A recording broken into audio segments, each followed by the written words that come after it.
Are top of the tree at Christmas, so can they convert this time? It's the fifth time they've been top of the Premier League at Christmas, and each occasion they have failed to get the job done. Should it be a psychological edge over other sides to be top at this time of year? Well, the chances actually of winning the league compared to not is quite negligible. A touch under 53% of the time the team top on Christmas Day goes on to win the title. But it's not all doom and gloom for Arsenal fans. I want to take you back to maybe a time of inspiration. 1997-98 and the greatest points deficit overturned to win the Premier League title. This is the points tracker from that season. We've got dates in the horizontal, we've got points in the vertical, and it shows Arsenal's line in red, just about pipping one of the great Manchester United sides in black to the title that season. Let's take you back to the autumn first of all. Arsenal had a shocking time of it. There were 3 defeats in 4 games here at the end of November, including a 1-0 loss at home against Liverpool. It was Steve McManaman who got the goal, cracking goal as well, 10 minutes into the second half. Look at that. It meant that Arsenal trailed United by 13 points at the end of December. Fast forward, though, to February, Arsenal still 12 points behind, but things took a dramatic turn. In March, United went 3 games without a win, culminating in an epic title tussle with Arsenal in March. This goal will be etched in the memory of Arsenal fans. Mark Overmars scored the winner at Old Trafford past Peter Schmeichel. Arsenal were 6 behind, but had 3 games in hand. And Arsene Wenger's side ended up winning 10 games in a row between March and May as they crept beyond United's points total to win it with 2 games to spare. Tony Adams scored a late goal as Arsenal beat Everton by 4-0 to clinch the Premier League title. Great scenes here at Highbury. And in doing so, Wenger actually became the first non-British manager to win an English top division league title since the inaugural campaign in 1888-89. Inspiration for Arsenal fans this Christmas. So, Jody, who is your title favourite? Do we really have a 3-way race as it stands? I would still probably lean towards a 2-horse race. I think it's out of Arsenal and City, personally. I know Villa are on such an amazing run, but I still have to go with Arsenal. I think they've been the best team in the league. I think they're the more solid. I know that they're missing, obviously, Gabriel at the moment at the back, but I just think what they're offering from a solid perspective, I think they just bring a little bit more to the table. But we've seen in previous seasons what a Pep Guardiola side can do, and you can't rule them out. And again, I know I've said it's a 2-horse race there, but the form that Aston Villa are on until they come up against Chelsea at the weekend, then we'll see what happens. But yeah, I think it's a 2-horse race. Yeah, I mean, we heard from Dave there, 5th time that they've been top at Christmas and they didn't go on to win the league. Do you think they've learnt lessons from previous seasons and what happened? Yeah, absolutely. I just think that they're a more established group now. They're more rounded as a squad. And I think the manager's a better manager than he was maybe a few years ago.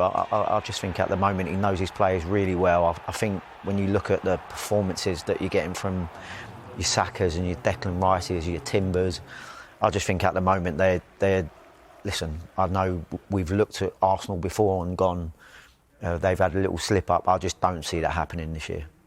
We spoke about Semenyo and Manchester City potentially leading the race to sign him. If they do sign him in January, does that change things? Does that change the title race? Well, I think if ever you can add to your squad and add quality to it, I think that's always going to be a huge plus. I mean, we've talked about Bruno Fernandes there. I remember when they went and acquired him in January. We was at Chelsea at the time, and I remember us just thinking if we could have gone and added someone like a Bruno Fernandes in January, it can change things, especially when you add a lot of quality. And as we said earlier, Semenyo's been one of the best attackers in the league. So if a Man City does do that, he's only going to be a plus point, I think. But at the moment, I don't think that Man City's problem is from an offensive aspect. I think defensively is where they're letting themselves down. But who knows? Yeah. Obviously, Arsenal signed Gyökeres, and I think everyone was hoping up top. He scores goals. He looks dangerous. Jesus actually comes in and he looks dangerous. He looks like he could score. He gets on the end of things, you know, even though he didn't score last night. When I watch Gyökeres play, it's almost like he doesn't look dangerous at all. And then obviously Saka gave him the penalty the other day. Hopefully it'll be the same as Havertz when he first came, where that gives him that little bit of confidence to kick on. But how do you think Arsenal can help Gyökeres out going forward? I kind of think it works both ways. I think he has to adapt to our system. You know, if we're not going to change it too much to play to him and you know, play him behind, because he likes to play on the shoulder a lot and kind of running behind and have those kind of chances, then maybe he's going to have to adapt to what Arteta wants and drop deep a bit more. Because, like you say, when Mourinho plays and he is dropping deep a bit more, he still manages to get chances, right place at the right time. When Jesus comes on, he came on against Club Brugge in the Champions League, had 2 or 3 big chances, you know, in 15 minutes. And Gyökeres, you know, in the same game didn't really have many chances. So, yeah, I think it's about us adapting to him and him adapting to us, you know. I saw Thierry Henry did an interview a couple of weeks ago, and he spoke about when he was in the kind of the Invincibles team.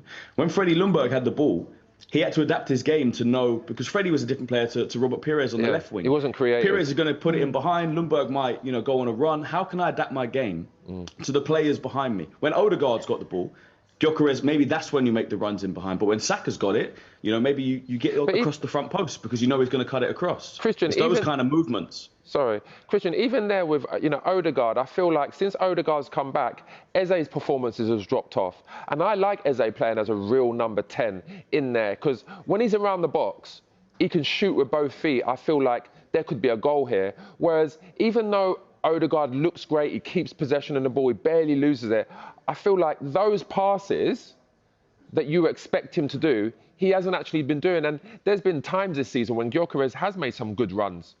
And Odegaard's held onto the ball and not passed it and got it into them wide areas. I feel like Odegaard maybe needs to change his game to help him, or play Eze, because when it was Eze and Zubimendi and Rice in there, it seemed to be better. There seemed more like cutting edge, almost more creativity there. What do you think? Yeah, well, I think that's for Mikel on the training ground. You know, that's for whether it is Odegaard or Eze saying, look, you've got a striker that loves to run in behind, in front of you. It's not a Mourinho that's going to drop deep and, you know, play 1-2s with you and then get out to the wing to get it in the box. You know, try and find those balls in behind. There's been, you know, many times where Odegaard has the ball in that kind of 8-10 position and Gyökeres is making that run. But it's about taking a risk. And I think Arteta, in his way of coaching, he likes the percentages. Systematic. You know, rather than, it is systematic, 100%. But, you know, rather than playing that risky ball that might get cut out, you know, play the safe ball out to the wing and then we're trying to get it in the box. Maybe we've got to take a risk. Maybe it is, you know, play to his strengths, try and get him in behind a bit more, get him on the end of things, because I think he's a very good finisher.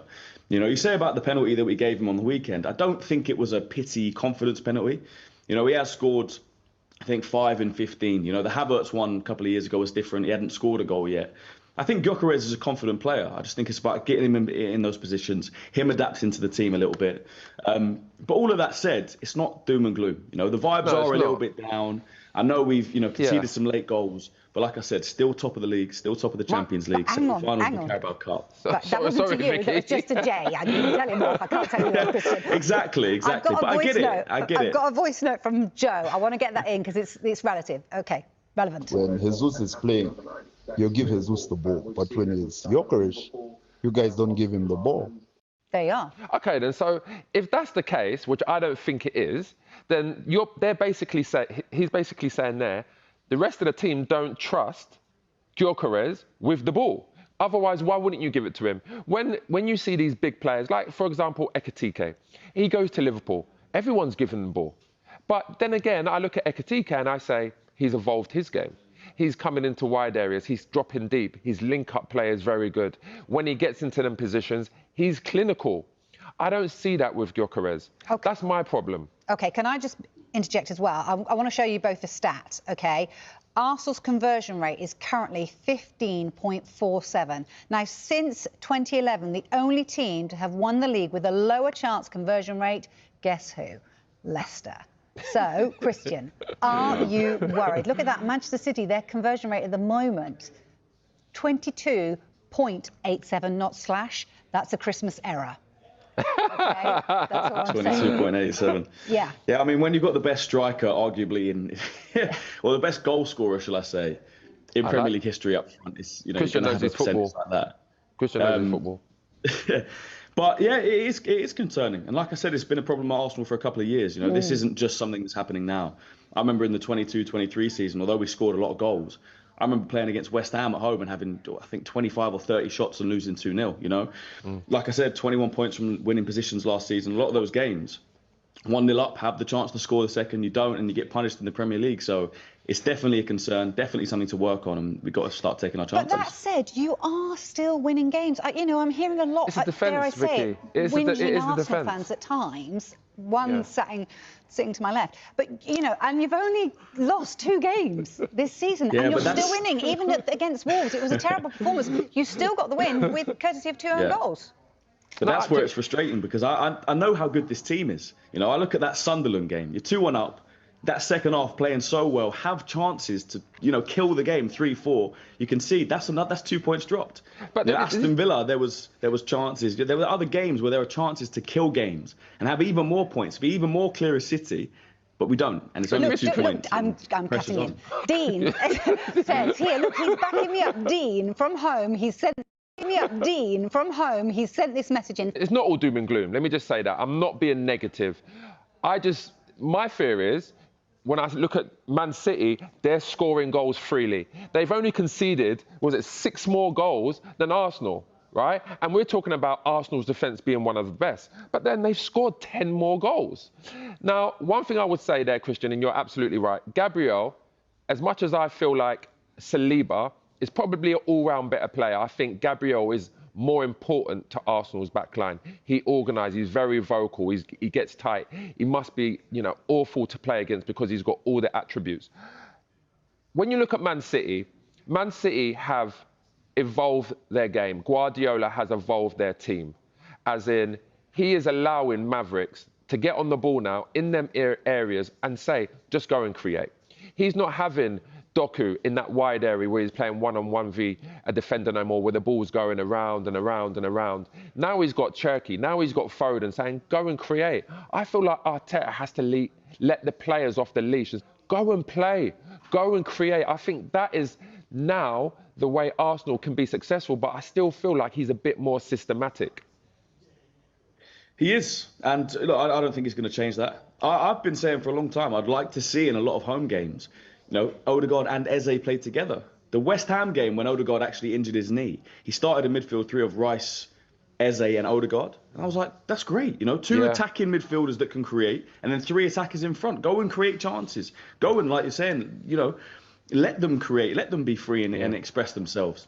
Even yesterday, I don't think you needed to start Marino necessarily in that midfield. You could have started Odegaard and Eze. You could have started Ranieri, create more chances. But that wasn't our problem last night. You know, we created chances. Madueke had 2 or 3 great chances. Gabriel Jesus in that first half. Martinelli. Timber had 2 massive chances in the game. We just couldn't kill off the game. So I would like to see Madueke on the left as well, by the way. At least he can put crosses in for Gyökeres. Yeah, we've seen him on the left a little bit. I think at Chelsea he played on the left. I personally think he's better on the right. But I don't think he's going to be Exactly. I don't think he's going to start on the right while Saka's there. I do think Trossard's been our best attacker this season. Definitely in terms of being clinical, output. But even Trossard, you look at the Everton game, we win 1-0 last week. Massive chance, you know, hits the post. You score that, it goes 2-0 in the 75th minute, the game's dead. Even then, you know, it's still in the balance. So if we can start killing off teams earlier, I think we'll... I'm not going to say it's going to be easy, but it's going to be a lot easier. It's going to be a lot easier for us because we obviously drop less points from winning positions. So just finally, Christian, obviously you were first for 4 times before, haven't you? And each time you've failed to go on. Vicky likes talking about this. I'm just saying it's a statistic that's in front of me. So the final word to you, Christian. Are you feeling confident being top of the tree for Christmas? Yeah, I'm still confident. I still believe in this team. I think it's a very good team, very good squad. Got the experience now, you know, been there a few times. It hasn't happened. A bit of age on our side as well. You know, these players are a few years older. Saka, in our first title race, 22-23, was obviously 3 years younger, and Saliba and a lot of these players, they've been there and done it. They got the experience, not of actually getting it over the line, but knowing what it feels like to not. So hopefully that Yes, fire they in do their have belly that and the experience, quality on the don't they? pitch, which obviously is the most important thing. Hopefully it takes us over the line Christian, this don't let season. Vicky wind you up. I'm not winding you up. It's all right. I'm used I to still it. believe Arsenal will do it. I'll say, put that right there. I do as well. Look, when we're lifting a Premier League trophy like this at the end of the season, Yeah, Jay no will one be will be there able to as say well with the anything. pictures. Definitely will be. Exactly. Christian, you've been great fun. Thank you, Thank you so Christian. much. Happy Christmas. Cheers, guys. Merry Christmas.